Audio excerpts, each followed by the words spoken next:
Hello friend, नमस्कार friend आज legal advice आपण समस्त आजिकल का जेनेरेशन में छोट छुआ भी मोबाइल उपर एडिक्टेड हो जाती छोट छुआ को जब मोबाइल आप न दे से घरे भी खाऊना तो सही बहुत मोबाइल इफेक्ट पड़ुची बॉडी उपर कमजोर होकर जो ब्रेन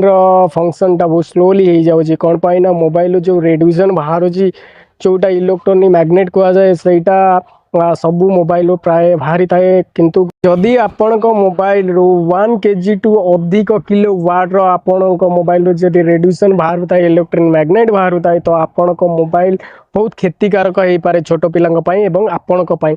आपण मैंने केमती जानवे आपण मोबाइल केते वाट रेडिएशन बाहर केते केजी तो आपण फ्रेंड आपण मोबाइल रे कॉल पैड को जातु एवं डायल करूँ स्टार हच एवं 07 हच मारदेले आपण मोबाइल उपरे शो कर आपण मोबाइल केते किलो वाट रेडिएशन बाहर जदि आपण मोबाइल 1 kg टू कम रेडिएशन देखा तो से मोबाइल को आप यूज करेंगे जदि आपण मोबाइल शो करूँ 1 kg रु अधिक रेडिएशन बाहर तो से डेटली एक्सचेंज करूँ यही वीडियो टी जब आपको इनफॉर्मेटिव वीडियो लगुच वीडियो टी आप लाइक करूँ और शेयर कर दिखाँ। जय जगन्नाथ।